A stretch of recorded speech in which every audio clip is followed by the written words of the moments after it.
السلام علیکم Murtaza Janjua official, please subscribe my channel. شاید 500 سال میں اس طرح کا کوئی ذہن نہیں آیا، جو انٹلیکٹ نہیں آیا جو علامہ اقبال کا تھا۔ تو ان کا یہ ایک بہت بڑا تصور تھا پاکستان کا کہ ہم نے ایک مثالی اسلامی ریاست بننے، اور وہ مدینہ کے ریاست کے اصولوں کے اوپر ہم نے کھڑا کرنا تھا ایک ملک جو دنیا میں مثال بننا تھا کہ اسلام کیا ہے۔ تو یہ بڑی بڑی خواب تھی۔ تو میں آپ سے آج جو آپ سب سے بات کرنا چاہتا ہوں، اس کا مقصد کیا ہے؟ اس کا مقصد یہ ہے کہ آپ جو پاکستان کا مستقبل ہے، آپ اپنے اندر جو اللہ نے پوٹینشل دیا ہے، جو آپ کو اللہ نے اشرف المخلوقات بنایا ہے، سب سے عظیم مخلوق، فرشتوں کو کہا تھا کہ انسان کے سامنے جھکو، کہ جب شیطان نے پوچھا کہ میں نہیں جھکتا، تو اللہ نے کہا تمہیں بھی، فرشتوں کو بھی نہیں پتا کہ میں نے یہ انسان کو کتنی پاور، صلاحیت دی ہے۔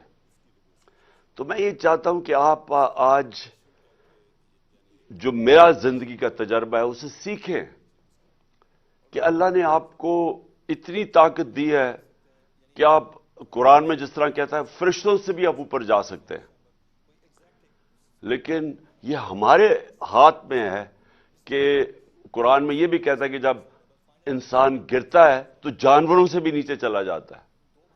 تو ہمارے اوپر ہے کہ ہم کیا پرواز ہماری اوپر جانی ہے، یا ہم نے یہ زمین پہ، جس طرح مولانا رومی کہتے ہیں کہ جب اللہ نے آپ کو پر دیے تو کیوں زمین کے اوپر کیڑے مکوڑوں کی طرح، چونٹیوں کی طرح رینگ رہے ہو؟ لیکن سب سے پہلے میں جو آپ کو بات کرنا چاہتا ہوں وہ یہ کہ میں اپنی مثال سے آپ کو بتانا چاہتا ہوں کہ مجھے اللہ نے بڑا خوش قسمت انسان ہوں کہ جو میں اللہ سے مانگا، جو میں نے زندگی میں محنت کی، وہ اللہ نے مجھے سب کچھ دیا۔ یعنی میں نے زندگی کی ساری اونچ دیکھی ہوئی ہے زندگی کو، جو شاید ہی کسی نے دیکھی ہو۔ تو اگر ذاتی طور پہ جو میں زندگی میں اچیو کرنا چاہتا تھا، اللہ نے وہ مجھے دے دیا ہے۔ میری صرف اب ایک میری خواہش ہے کہ میں اپنے ملک کو وہ ملک بنانا چاہتا ہوں، دیکھنا چاہتا ہوں، جس کو میں نیا پاکستان کہتا ہوں، کہ وہ دراصل اسی واپس جس وجہ سے لاکھوں لوگوں نے قربانیاں دی تھی اور پاکستان بنا تھا، ہم واپس اسی جگہ کے اوپر جائیں، ادھر سے اس خواب کو پھر سے کھڑا کریں کہ وہ مثالی اسلامی ریاست بنائیں، دنیا میں مثال بن جائے، لوگ پاکستان کی مثال دیں کہ یہ ہوتی تھی، یہ ہے وہ ریاست جو ایک مثال بن کے نکلی ہے، جس طرح کہ مدینہ کی ریاست ایک مثال بنی تھی، اور پھر صدیوں تک مسلمانوں نے دنیا کی امامت کی تھی۔ تو سب سے پہلے میں ایک آزاد انسان ہوں۔ آزاد انسان کا کیا مطلب ہوتا ہے؟ کہ میں نے زندگی میں یہ ہمیشہ جو میں نے خواب دیکھی، جو میں بننا چاہتا تھا، میں سمجھتا تھا کہ کوئی چیز ناممکن نہیں ہے۔ میں اپنے آپ کو جو ٹارگٹ سیٹ کرنا چاہتا تھا، جتنا بھی مشکل ہو، میں سمجھتا تھا وہ ناممکن نہیں ہے۔ اور یہ ہوتا ہے آزاد ذہن۔ آزاد ذہن وہ ہوتا ہے جو وہ خواب دیکھتا ہے، وہ سمجھتا ہے وہ وہاں پہنچ سکتا ہے، اور وہ اس لیے پہنچ سکتا ہے کیونکہ اللہ نے ہمارے میں سب میں وہ صلاحیت دی ہے۔ ہم جو بھی خواب دیکھنا چاہتے ہیں، جو پکچر کرنا چاہتے ہیں، ہم وہاں پہنچ سکتے ہیں، کیونکہ اللہ نے جب فرشتوں کو کہا کہ تمہیں نہیں پتا کہ میں نے انسان کو کیا پوٹینشل دیا ہے، تو ہم سب میں پوٹینشل ہے۔ لیکن جب آپ ایک بڑی خواب دیکھتے ہیں تو، اور آزاد ذہنی بڑے خواب دیکھتا ہے اور وہ سمجھتا ہے کہ جو بھی دنیا میں میرے سامنے رکاوٹیں آئیں گی میں سب دور کر کے تو میں وہاں پہنچ جاؤں گا. تو میں آپ کو صرف پہلے یہ بتانا چاہتا ہوں کہ یہ جو آپ سب میں اور آپ جتنے بھی دیکھ رہے ہیں آپ سب میں وہ صلاحیت ہے کہ جو بھی آپ سوچتے ہیں میں کرنا چاہتا ہوں زندگی میں وہ آپ کر سکتے ہیں. رکاوٹ کیا آتی ہے؟ سب سے بڑی رکاوٹ یہ آتی ہے بڑی خواب کے اوپر پہنچنے کے لیے خوف، ہارنے کا خوف. اگر میں اس کے پیچھے جاؤں گا، اگر میں فیل ہو گیا تو پھر کیا ہوگا؟ اگر میں وہ بڑی خواب کے پیچھے گیا اور زندگی جان کا خطرہ ہوا تو وہ خوف کی وجہ سے کہ اچھا وہاں میری جان کو خطرہ ہوگا، کئی انسان اپنی خواب کو چھوڑ دیتے ہیں. یا یہ کہ جی میری رسک نہ چلی جائے، یہ کہ میں اچھی بلی میری نوکری لگی ہوئی ہے، دل تو میرا اس نوکری میں نہیں ہے، کرنا تو میں کچھ اور چاہتا ہوں، لیکن اگر میں ادھر گیا تو یہ میری نوکری نہ چلی جائے. یہ تین سب سے بڑے خوف ہوتے ہیں انسان کے. اور خوف ایک ایسی چیز ہے جو ایک انسان کو اپنے مقصد سے پہنچنے کے لیے روکتا ہے. تو میری ساری زندگی میں بھی خوف تھے. کرکٹ کھیلنے آیا جب میں شروع کیا تو تب ساروں نے مذاق اڑاتے تھے میرا کہ نہیں کھیل سکتا. میرے دو بڑے فرسٹ کزن تھے، وہ میرے سے بہت اچھے تھے، وہ پاکستان کے کرکٹ ٹیسٹ کیپٹنز بن چکے تھے، میں سب سے چھوٹا تھا. تو سب نے کہا نہیں تمہارے میں وہ صلاحیت نہیں ہے، تم یہ نہیں کر سکتے. تو ہر راستے کے اوپر دنیا آپ کو کہے گی کہ یہ آپ نہیں کر سکتے. ہر وقت پھر آپ کا مذاق اڑتا تھا. میں جب پہلا میچ کھیلا میں ٹیم سے نکال دیا گیا، لوگوں نے مذاق اڑایا کہ اب یہ ختم ہو گیا. میری اپنی ٹیم مذاق اڑاتی تھی. تو اپنے ذہن میں یہ چیز ڈال دیں جب بھی آپ کوئی بڑا کام کریں گے، جب بڑی خواب کے پیچھے جائیں گے تو سارا وقت لوگ آپ کو کہتے رہیں گے کہ یہ نہیں ہو سکتا، یہ ناممکن ہے. اور دوسری مشکلیں آئیں گی سامنے، مایوسیاں آئیں گی، برے وقت آئیں گے. لیکن جو ہیومن پوٹینشل ہے نا، جو اللہ نے ہمارے اندر طاقت دی ہے، ہم تب اس کے اوپر پہنچ سکتے ہیں جب ہم یہ فیصلہ کر دیں کہ میں نے کشتیاں جلا کے یہ کام کرنا ہے. جب ہم یہ فیصلہ کریں کہ میرا کوئی پلان بی نہیں ہے، اگر یہ پلان فیل ہو گیا تو میرا اور کوئی دوسرا پلان نہیں ہے. مشکل تب پڑتی ہے جب لوگ فیل کیسے ہوتے ہیں. میری زندگی کے تجربے میں فیل کیسے ہوتے ہیں کہ جب مشکل آتی ہے ایک کام کرنے میں اور جب وہ رکاوٹیں آتی ہیں تو وہ کہتے ہیں چلو چھوڑو اس کو، یہ نہیں تو میں کوئی اور پلان بھی کر لوں گا. جو اللہ نے ہمیں جو طاقت دی ہے نا، یہ بڑی سمجھنے والی آپ کو سب کو یہ بات ہے کہ جو ہمارے اندر صلاحیت ہے، ہمارا جو پوٹینشل ہے وہ نکلتا کیسے ہے؟ وہ نکلتا تب ہے جب ہم ایک چیز کے اوپر جنونی طور پہ فوکس ہو جاتے ہیں. ہم فوکس کر لیتے ہیں کہ میں نے یہ کرنا ہے. یا میں جب کسی چیز کے پیچھے جاتا تھا تو میں یہ کہتا تھا کہ یا میں یہ کروں گا اور یا میں مر جاؤں گا. یعنی میں یہ سوچتا تھا کہ اس کے بعد جو بھی ہو جائے میں نے یہ کرنا ہے، اور اگر مجھے جان بھی میری جانی پڑے تو تب بھی میں کروں گا. تب اللہ نے انسان کے اندر وہ پوٹینشل دی ہے، تب وہ ہر کام کر سکتا ہے. اور اس کی ایک اور چیز آپ کو سمجھنی پڑے گی، اور آپ یونیورسٹی اور کالج اسٹوڈنٹس ہیں، آپ کو سمجھنا پڑے گا. وہ جو دوسری چیز وہ یہ کہ جب آپ کا برا وقت آتا ہے تو وہ آپ کا کیریکٹر کو ٹیسٹ کرتا ہے. اچھے وقت پہ کوئی سارے تالیاں بجاتے ہیں، جب ہم جیتے تھے میچ تو کوئی ساری آپ کی غلطیاں بھی بھول جاتے تھے، سارے تالیاں بجاتے تھے، آپ کے سارے دوست بن جاتے تھے. لیکن جب برا وقت آتا ہے آپ اکیلے ہوتے ہیں. اور جب برا وقت آتا ہے تو وہ اللہ آپ کو ایک موقع دیتا ہے دیکھنے کے لیے کہ میری کیا غلطیاں تھیں.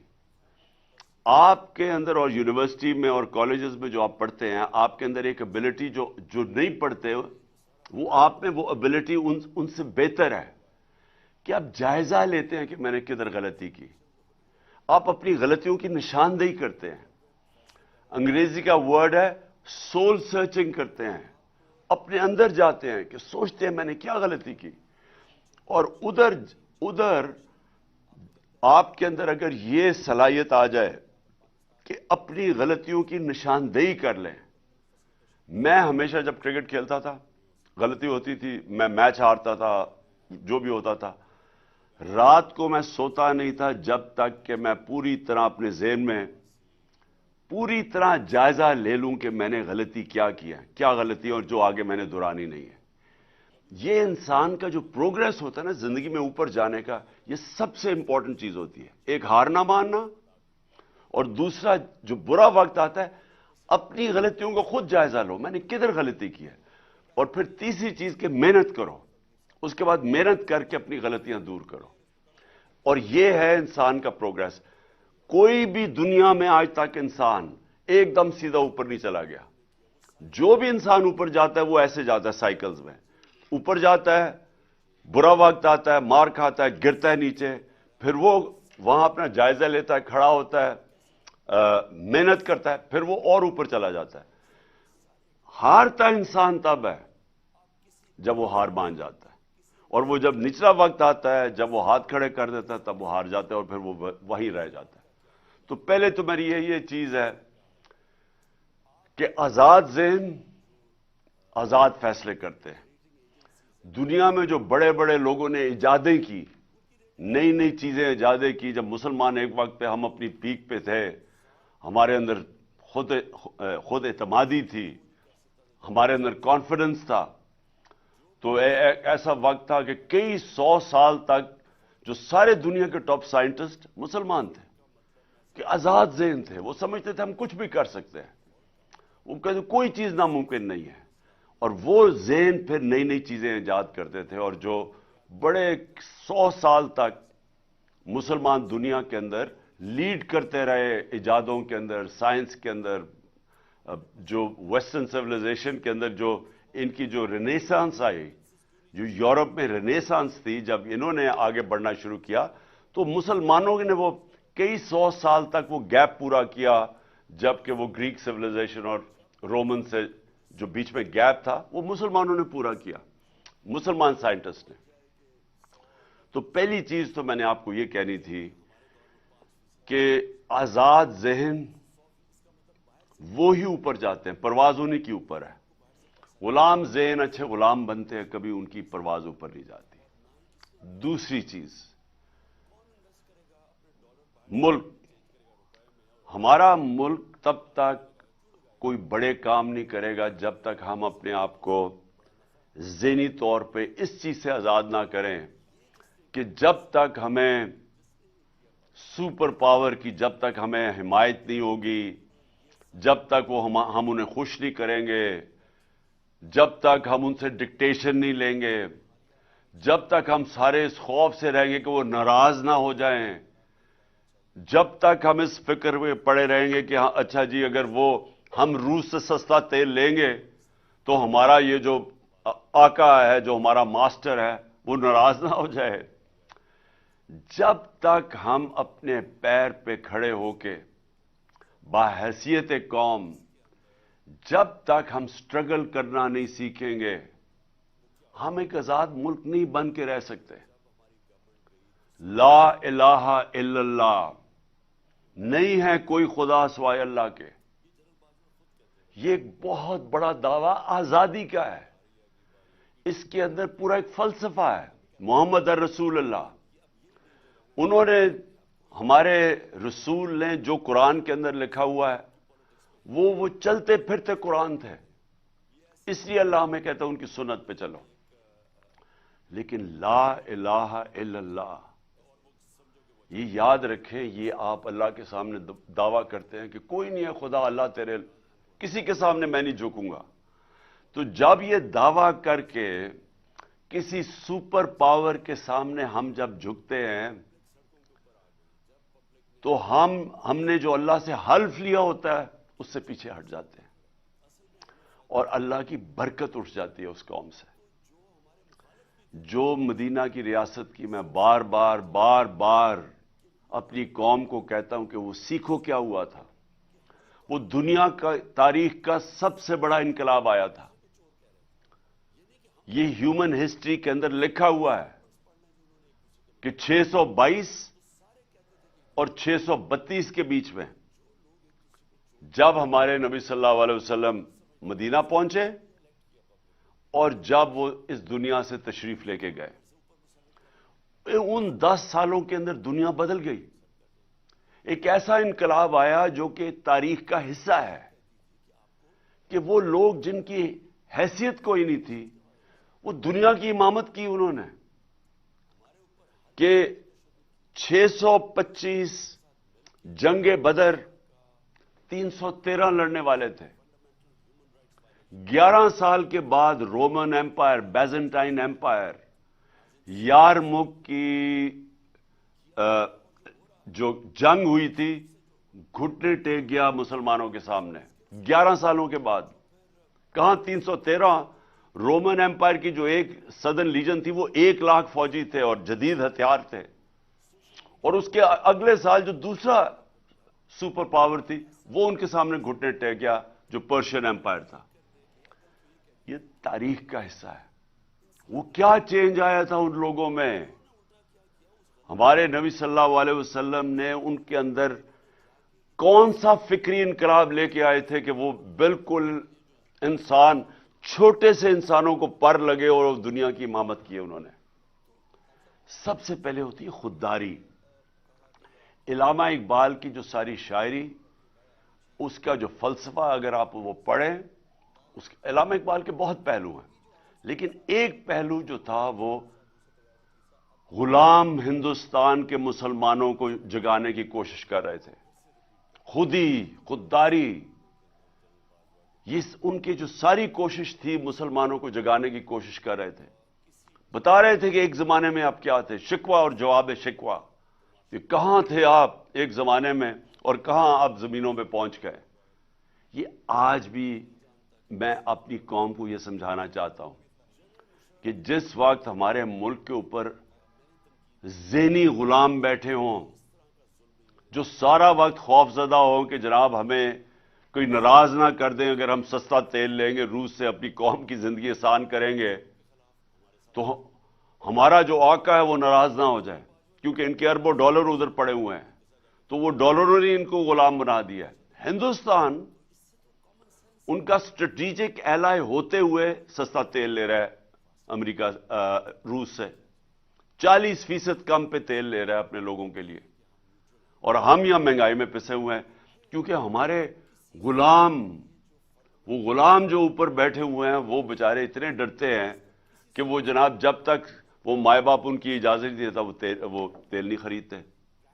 اور وہ اور بڑی چیزیں ہیں. ہم نے ان کی جنگ میں شرکت کی، ایک دھبکہ پڑا، ایک ٹیلی فون میسج آئی، چاروں شانے چت ہو گئے ہمارا جو اس وقت کا سربراہ تھا، اور اپنے 80,000 لوگوں کی قربانی دے کسی اور کی جنگ میں شرکت کر کے. میں اکیلا لگا رہا، بار بار کہتا رہا کہ یہ بہت بڑا ظلم کر رہے ہیں، کسی کی جنگ میں جا کے اپنا ملک کی تباہی کر رہے ہیں. اور مجھے ہر قسم، مجھے یہی لوگ، یہی میڈیا میرے پیچھے پڑ گئے کہ جی طالبان خان ہے، جی یہ وہ ہے، یہ پرو دہشت گرد ہے. کیونکہ یہ غلام ہے. میں ایک آزاد انسان ہوں، میں کسی کی غلامی قبول نہیں کرتا. میں لا الہ الا اللہ میرے دل میں ہے. میں نے آج تک کبھی کسی کے سامنے نہیں جھکا، اور میں چاہتا ہوں کہ نہ ہی میری قوم، اور خاص طور پہ آپ جو ملک کا مستقبل ہے، اپنے آپ کو آزاد کر لیں. ایک قوم بنتی تب ہے جب وہ قوم فیصلہ کر لیتے کہ ہم نے اپنے پیر پہ کھڑا ہونا ہے، ہم نے خوددار قوم، غیرت مند قوم بن کے رہنا ہے. دنیا تب عزت کرے گی پاکستانیوں کی جب پاکستانی اپنی خود عزت کریں گے. جب یہ ایک دنیا کا اصول ہے، کبھی اگر آپ نے اپنی عزت کروانی ہے دنیا سے، پہلے اپنی عزت خود کریں. جب آپ بیکاریوں کی طرح کبھی وہ جو کہتا ہے کہ میں مانگنے تو نہیں آیا لیکن میں بڑا مجبور ہوں، تو جب آپ کا پرائم منسٹر جا کے اس طرح کی باتیں کرتا ہے تو اس کو تو خیر وہ تو بے شرم لوگ ہیں، ان کی تو عزت ہے ہی کوئی نہیں، چوروں کی کیا عزت ہوگی، لیکن وہ ساری قوم کی عزت ختم کر دیتے ہیں، ہر پاسپورٹ کی عزت چلی جاتی ہے۔ تو میں آپ کو جو آپ میرے فیوچر ہیں، یہ یاد رکھیں کہ یہ جو سب سے پہلے یہ بے شرمی کی زندگی گزارنی پڑتی ہے نا، ہاتھ پھیلا کے، جو اپنا پیسہ چوری کر کے ملک سے باہر بھیج دیتے ہیں، اربوں اربوں ڈالر کی پراپرٹیز میں وہاں رہتے ہیں بادشاہوں کی طرح، اور باہر لوگوں سے قرضے مانگ رہے ہیں کہ ملک چلانے کے لیے قرضہ چاہیے۔ تو یہ سب سے یہ جو میرا دوسرا پوائنٹ یہ ہے کہ ہم ایک ملک وہ دیکھنا چاہتے ہیں، اور یہ مشکل راستہ، آزادی کا راستہ آسان نہیں ہوتا، آزادی کے لیے قربانیاں دینی پڑتی ہیں۔ جو ملک آزاد ہوئے ہیں قربانیاں دی انہوں نے، اور ایک اور میری بات یاد رکھ لیں، آپ نماز میں صرف اللہ سے ایک چیز مانگتے ہیں کہ اللہ مجھے ان کے راستے پہ لگا جن کو تو نے نعمتیں بخشی ہیں، اس راستے پہ نہیں جو اپنی تباہی کے راستے پہ چلے گئے۔ جو تباہی کا راستہ ہے وہ کئی دفعہ آسان راستہ ہے، وہ لوگ بڑا آسان راستہ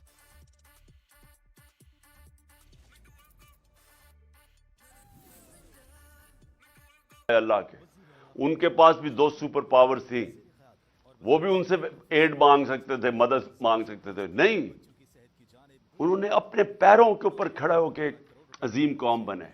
اور انسان کا پوٹینشیل ڈیولپ ہی تب ہوتا ہے جب وہ اپنے پیروں پہ کھڑا ہوتا ہے۔ آپ آج وساکیاں لے کے چلنا شروع ہو جائیں، آپ کی ٹانگیں کمزور ہو جائیں گی۔ آپ جب اپنے پیروں پہ کھڑے ہوتے ہیں آپ مضبوط ہوتے ہیں۔ آپ جتنا مشکلوں ریزسٹنس ویٹ اٹھاتے ہیں آپ کے بازو تکڑے ہو جاتے ہیں۔ ذہن بھی ایسا ہی ہے اور قوم بھی ایسی ہوتی ہے، مشکلوں سے نکل کے قوم بنتی ہے۔ تو یہ میرا دوسرا پوائنٹ ہے کہ ہمیں وہ پاکستان بنانا ہے جو کہ اپنے پیر پہ کھڑا ہو، جو کبھی کسی کے سامنے نہ جھکے۔ اور تیسری چیز، یہ تیسری میں نے آپ کو سب سے امپورٹنٹ چیز بتانی ہے کہ دیکھیں، آزادی خوشحالی یہ ایک چیز کے اوپر ڈیپینڈ کرتی ہے، انصاف۔ 26 سال پہلے میں نے اپنی پارٹی کا نام رکھا تھا انصاف کی تحریک۔ انصاف کی تحریک کا مطلب کیا ہوتا ہے؟ Rule of law. Rule of law کا مطلب یہ ہوتا ہے جو انسان کے معاشرے اور جانوروں کے معاشرے میں فرق کیا ہوتا ہے۔ جانوروں کے معاشرے کے اندر طاقت کی حکمرانی ہوتی ہے، جو شیر ہے وہ بادشاہ ہے کیونکہ وہ سب سے طاقتور ہے، اور جو اس سے کمزور ہے وہ اپنے سے کمزور کے اوپر ظلم کرتا ہے۔ جتنا کمزور ہوتا جاتا ہے، وہ بلی ہے وہ چوہے کو پکڑ لیتی ہے، اس سے جو تکڑا ہوتا ہے جو لیپرڈ ہے وہ کوئی ہرن کو پکڑ لیتا ہے، بادشاہ ہے وہ گائے کو پکڑ لیتا ہے۔ یعنی جو طاقتور ہے وہ اپنے سے کمزور کے اوپر ظلم کرتا ہے۔ اس کو جنگل کا قانون کہتے ہیں۔ انسانی قانون، اس کے اندر انصاف ہوتا ہے، یہ فرق ہوتا ہے، اصل میں یہ فرق ہوتا ہے انسان اور جانوروں کے اندر۔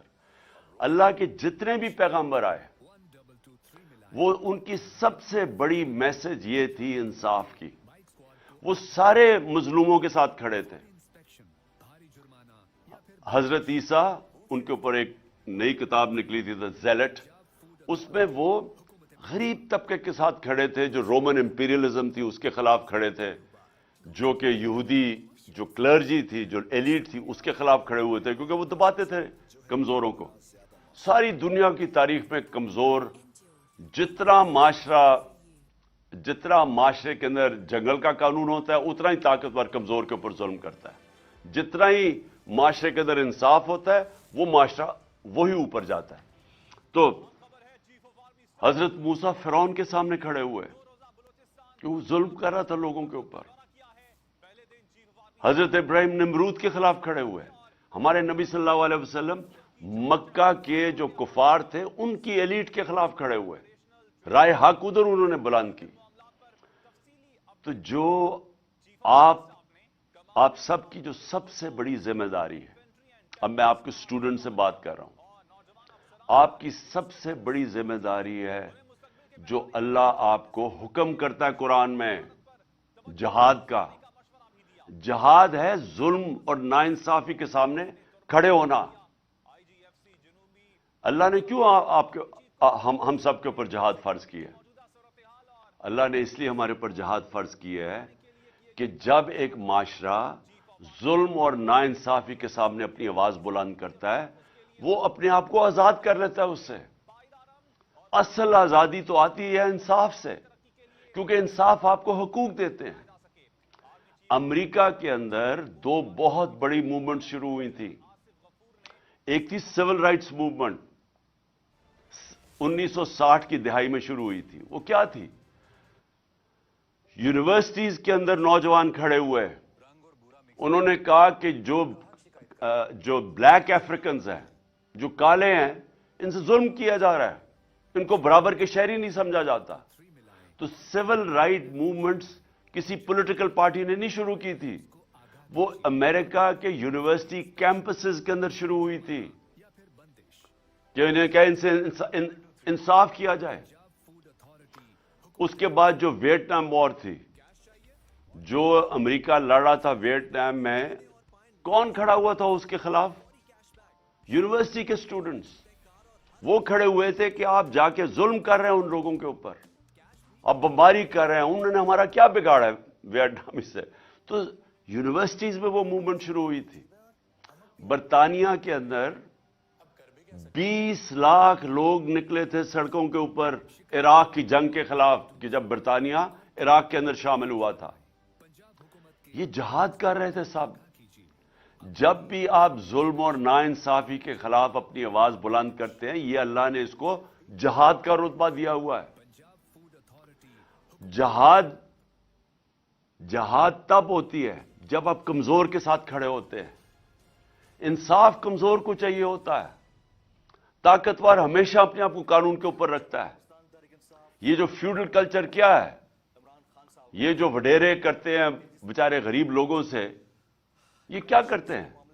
ان کو انصاف نہیں دیتے، ان کے اوپر ظلم کرتے ہیں. سندھ کے اندر آپ چلے جائیں، جو ظلم میں نے سندھ کے بیچارے ہاریوں، جو بیچارے کسان، جو ان کا نچلا طبقہ، جو وہاں طاقتور ان سے ظلم کرتا ہے، میں نے دنیا میں کہیں ایسا ظلم نہیں دیکھا. جانوروں کی طرح رکھتے ہیں ان بیچاروں کو. غربت آپ جا کے دیکھیں اندرون سندھ کے اندر، میں نے دنیا میں کہیں اتنی غربت نہیں دیکھی جو وہاں غربت ہے. کیوں ہے؟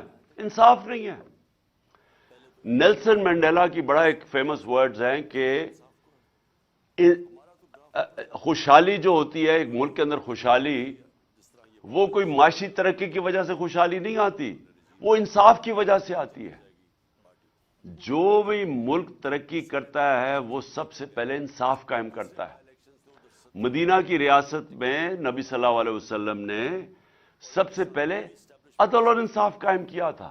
غربت کی انتہا تھی وہاں، مسلمان تو بہت غریب تھے، ہجرت کر کے آئے ہوئے تھے. پہلے انصاف قائم کیا، اس کے بعد خوشحالی آئی. جو انصاف کی دنیا کے اندر آپ ذرا چلے جائیں تو جو دنیا کے اندر معاشرے خوشحال ہے وہ سب سے زیادہ انصاف ادھر ہے. ایک انڈیکس ہے جو میجر کرتا ہے کہ ایک معاشرے میں انصاف کتنا ہے، اس کو کہتے ہیں rule of law index. Switzerland جس کے اندر کوئی وسائل نہیں ہیں، ہمارے ناردرن ایریاز میں اس سے 100 زیادہ گنا خوبصورتی بھی ہے، وہاں سکینگ کا بھی پوٹینشل ہے، وہاں ٹورزم وہ آ سکتی ہے جو سوئٹزرلینڈ سے زیادہ آ سکتی ہے. صرف ٹورزم کے اوپر سوئٹزرلینڈ تقریباً دنیا میں سب سے خوشحال علاقہ ہے، کیونکہ 99.9% تقریباً 100% وہاں قانون ہے، رول آف لا ہے. وہاں کوئی قانون کے اوپر نہیں ہے. اور اس معاشرے کے اندر آپ یہ دیکھیں کہ وسائل نہ ہونے کے باوجود خوشحال ہے. سارا جو یورپ ہے، جو امریکہ ہے، جو یہاں سے لوگ کیوں جاتے ہیں بیچارے اتنے مشکل ویزے لگوا کے کیوں جاتے ہیں ان ملکوں کے اندر؟ کیونکہ وہ انصاف ہے. رول آف لا انڈیکس میں وہ سارا جو یورپ اور یہ 90% سے زیادہ اوپر ہے. سو ہر جگہ انصاف 90% سے اوپر ہے. تو مسلمان ملکوں پہ آ جائیں، جو سب سے زیادہ تیل ہے سارے افریقہ کے اندر وہ ہے نائجیریا. 7% ہے رول آف لا انڈیکس میں. انصاف ہی نہیں ہے تو تیل کے باوجود غربت ہے. ہماری جو مسلمان دنیا ہے, پاکستان دیکھ لیں, ہمارا کیا رول آف لا انڈیکس ہے؟ ہم 10% بھی نہیں ہیں. اور انصاف پھر سے طاقتور اور کمزور قانون کے سامنے ایک برابر, اس کو انصاف کہتے ہیں. قانون طاقتور اور کمزور میں فرق نہیں کرتا. تو ہماری تباہی, اگر ہم آج مقروض ملک ہیں, وہ ہمارا جو وزیر اعظم ساری جگہ جا کے پیسے مانگتا ہے کہ میں مانگنے نہیں آیا, میں مجبور ہوں, وہ اس لیے مانگنے پھرتا ہے کیونکہ ہمارا ملک کا دیوالیہ نکال دیا انہوں نے. اور دیوالیہ کیوں نکلا ہے؟ کیونکہ آپ کے سامنے اتنا بڑا ظلم ہو رہا ہے کہ میں نے اپنی زندگی میں کبھی ایسا کسی دنیا میں کسی ملک کو اس طرح نہیں دیکھا. 30 سال سے جو لوگ حکومت میں بیٹھے ہوئے تھے, جنہوں نے چوری کی, کیسز بنے, پہلے جنرل مشرف نے ان کو NRO دیا, سارے ان کے کرپشن کے کیسز معاف کر دیے اپنی کرسی بچانے کے لیے. 10 سال انہوں نے اس کے بعد حکومت کی, 2008 اور 2018 کے بیچ میں 10 سال حکومت کی. 4 گنا پاکستان کا قرضہ بڑھایا. 60 سال کے اندر پاکستان کا ٹوٹل قرضہ تھا 6,000 ارب روپیہ, 6 ٹریلین روپیہ. 10 سالوں میں یہ قرضہ لے گئے 30 ٹریلین روپے پہ, 30,000 ارب روپیہ. لوٹا ملک کو انہوں نے. ان کے ریئیکشن میں مجھے لوگوں نے ووٹ دی, یہ الیکشن ہار گئے. تقریباً سارا ٹبر ملک سے باہر بھاگ گیا کیونکہ کرپشن کے کیسز تھے. جو اس کے بعد اس ملک میں جو اصل ظلم کیا گیا وہ جنرل باجوہ نے کیا. NRO 2 دیا ان کو. ان کے کرپشن کے کیسز پہلے ان کو اوپر بٹھایا, پہلے ان کو ایک سازش کے تحت جس میں بیرونی بھی ہاتھ شامل تھا, ان کو اوپر بٹھایا. اس گورنمنٹ کو گرایا جس کے اوپر کرپشن کا کوئی کیس نہیں تھا. عموماً یہاں گورنمنٹ گرتی ہے کرپشن کے اوپر, کوئی کرپشن کا کیس نہیں تھا. وہ گورنمنٹ کو گرایا جس نے 17 سال میں بہترین معاشی ترقی ہو رہی تھی پاکستان کی. اکنامک سروے آف پاکستان کے اندر 5.7 اور 6%, تیسرے اور چوتھے سال 6% پاکستان کی اکانومی گرو کر رہی تھی. ہماری فصلیں, 4 کسان, کبھی کسانوں کے پاس اتنا پیسہ نہیں آیا جو ہمارے دور میں آیا پچھلے 2 سالوں میں. اور انڈسٹریل گروتھ پاکستان کی 50 سال کے بعد انڈسٹری ہماری گرو کر رہی تھی. یہ سارے برے صغیر میں سب سے زیادہ روزگار پاکستان میں تھا. ہماری ایکسپورٹس ریکارڈ تھی. ہماری ریمیٹنسز یعنی باہر سے جو پاکستانی پیسہ بھیجا ریکارڈ تھا. 32 ارب کی ایکسپورٹس, 31 ارب کی ریمیٹنسز, یہ ریکارڈ تھی پاکستان میں. ہماری ٹیکس کلیکشن ریکارڈ تھی 6.1 ٹریلین, 6,100 ارب روپیہ, یہ ریکارڈ تھا. اس وقت گورنمنٹ گرائی. اور گورنمنٹ کس کے گرائی؟ ان چوروں کو اوپر بٹھا دیا لا کے. وہ 7 مہینے کے اندر پاکستان کی ساری اکانومی نیچے, انڈسٹریل گروتھ نیچے. ہماری 6% سے اکانومی جو گرو کر رہی تھی وہ آج 0 پہ پہنچ گئی ہے. کسان بچارے سڑکوں کے اوپر ہیں. ہماری جو پیداوار ہے وہ نیچے آ گئی ہے.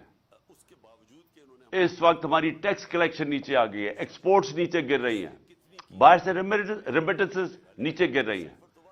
لیکن ایک بہت بڑا کارنامہ انہوں نے یہ کیا کہ سارے اپنے اربوں 1100 ارب روپے کے کرپشن کے کیسز ختم کر رہے ہیں.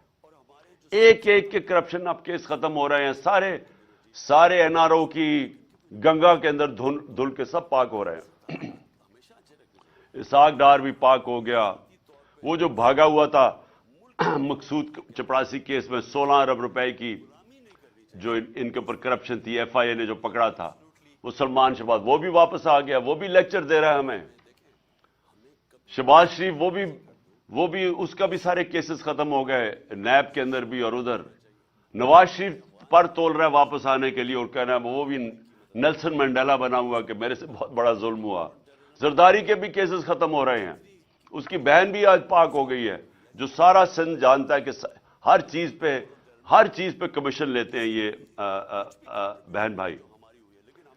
یہ میں آخر میں آپ کو کہنا چاہتا ہوں, یہ اگر اس طرح کا ظلم, یہ ظلم ہے کہ بیچارہ غریب آدمی جیلوں میں, چھوٹا چور جیلوں میں گھسا ہوا ہے, عام آدمی چھوٹی چھوٹی چوروں میں جیلوں میں پڑے ہوئے ہیں. وہ ایک کمانے والا جاتا ہے پیچھے, گھر والوں کے پاس رہتا کچھ نہیں ہے. وہ لوگ جیلوں کے اندر ہیں. اور جو اس ملک کے بڑے بڑے ڈاکو جیسے ان کو پکڑنے لگتے ہیں ملک سے باہر بھاگ جاتے ہیں, اور اس کے بعد ڈیل کر کے, پہلے مشرف سے ڈیل کیا, باجوہ سے ڈیل کر کے واپس آ گئے. اب یہ پھر سارے ان کے کیسز ختم ہوں گے اور یہ پھر لوٹیں گے اس ملک کو. تو میں نے آخر میں آج آپ سب کو آج فیوچر کے اپنے لیڈرز آپ سب بیٹھے ہوئے ہیں, میں نے یہ آپ کو کہا کہ یہ آپ کا مستقبل ہے. کئی لوگ اس وقت میں دیکھتا ہوں, تقریباً مجھے تو بڑا افسوس ہوا, میرے خیال میں 1,70,000 پاکستانی باہر چلے گئے ہیں پچھلے 7 مہینے کے اندر, اور بڑی تیزی سے لوگ باہر جا رہے ہیں. یہ باہر جانا پڑھ کے, تعلیم سیکھ کے, جاب ایکسپیرئنس کر کے, لیکن واپس آنا آپ کے لیے بڑا ضروری ہے. دیکھیں, آپ کو اس ملک کے لیے سٹرگل کرنی چاہیے بجائے باہر بھاگ جانے کے. جب تک آپ اس ملک کے اندر جدوجہد نہیں کریں گے, آپ اپنے ملک کو نہیں بچا سکیں گے. اللہ نے آپ کو ایک ایسا ملک دیا ہے, آپ کو کسی کو اندازہ نہیں ہے. مجھے اندازہ ہے, میں پہلے تو سارا پاکستان پھرا ہوا ہوں, دوسرا میں 3.5 سال اقتدار میں رہ چکا ہوں. اس ملک کو اللہ نے کسی چیز کی کمی نہیں دی. ہمیں صرف ایک ہی مسئلہ ہے, ہمارے ملک میں انصاف نہیں ہے. اور اس کے اوپر حضرت علی کا قول ہے کہ کفر کا نظام چل جائے گا لیکن ناانصافی اور ظلم کا نظام نہیں چل سکتا. یہ آپ کے سامنے وہ ہو رہا ہے. یہ وسائل کی کمی نہیں ہے, یہ انصاف کی کمی ہے. انصاف ہی آزاد کرتا ہے قوم کے پوٹینشل کو. آزاد قومیں بڑے کام کرتی ہیں. جو میں حقیقی آزادی کی کیمپین میں کر رہا ہوں اس وقت, اور انشاءاللہ جب تک میں زندہ ہوں میں کرتا رہوں گا. ہم نے اگر اوپر آنا ہے, ہم نے اپنے آپ کو آزاد کرنا ہے, اور آزادی سب سے پہلے انصاف سے ملتی ہے. ہمیں اس ناانصافی کے خلاف سب کو آواز بلند کرنی ہے.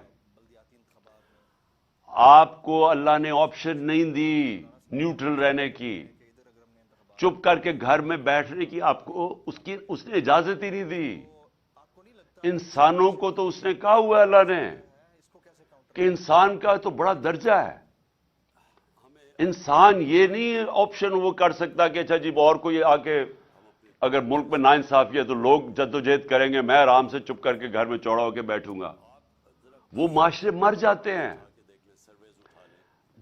جو معاشرہ ظلم اور ناانصافی کا مقابلہ نہیں کرتا وہ مر جاتا ہے. ایرسٹوٹل 2500 سال پہلے اس نے کیا کہا تھا؟ اس نے کہا تھا اگر معاشرہ میں ناانصافی ہوگی, سارے شہری نکل کے ظلم کے اور ناانصافی کے خلاف کھڑے ہو جائیں گے, سب شہری کھڑے ہو جائیں گے. لیکن اس نے کہا سوائے 2 طبقوں کے. ایک وہ طبقہ نہیں کھڑا ہوگا جو کہ بزدل ہے. وہ ڈرے گا کہ میرے اوپر کیس ہو جائے گا, FIR ہو جائے گی, وہ یہ ہو جائے گا, وہ ہو جائے گا, میں مر جاؤں گا, مجھے یہ ہو جائے گا. ایک تو وہ بزدل طبقہ نہیں نکلے گا, اور دوسرا خود غرض, جس کو صرف اپنی پڑی ہوئی ہے کہ میرا تو جی اچھا بھلا گھر چل رہا ہے, میری تو فیکٹری چل رہی ہے, میں کیوں جرام نکلوں. یہ جو 2 طبقے اگر ان کی ایک عوام کے اندر زیادہ اکثریت بن جاتی ہے, بلکہ اکثریت بن جاتی ہے, تو وہ معاشرے ختم ہو جاتے ہیں. زندہ معاشرے ہمیشہ ظلم و ناانصافی کے خلاف جہاد کرتے ہیں. اس لیے جو میری یہ جو حقیقی آزادی کی میں جو نکلا ہوا ہوں تحریک چلانے کے لیے، اس کو میں جہاد کہتا ہوں۔ اس کے اندر جو بھی ہو جائے، یعنی انسان کے اوپر جان کی بھی قربانی دینے پڑے تو اللہ نے تو بڑا عظیم رتبہ دیا ہوا ہے۔ جو کہ اپنی آزادی کے لیے لڑتا ہے اس کو تو اللہ نے شہادت کا رتبہ دیا ہوا ہے۔ اس لیے میں آپ سب کو آخر میں یہ کہنا چاہتا ہوں کہ وہ پاکستانی، وہ آدمی جس کو اللہ سب کچھ دے بیٹھا ہے، میں صرف اور صرف اس کے لیے نکلا ہوا ہوں، اپنی قوم کے لیے، آپ کے لیے، آپ کے مستقبل کے لیے، کیونکہ غلاموں کا کوئی مستقبل نہیں ہے۔ یہ بھی کوئی مستقبل نہیں ہے کہ میں ویزا کٹا کے باہر چلا جاؤں گا۔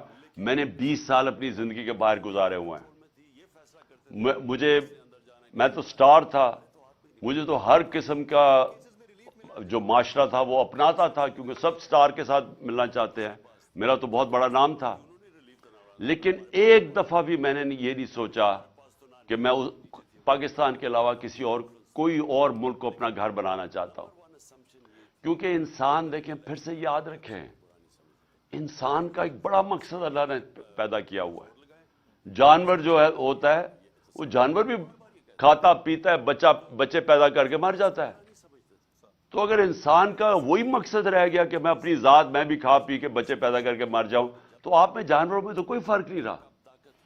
انسان کا رتبہ تب ہے جب اس میں انسانیت ہے، جب وہ اپنا مقام پہچانے کہ میں اشرف المخلوقات ہوں، میں اللہ کو جواب دہ ہوں۔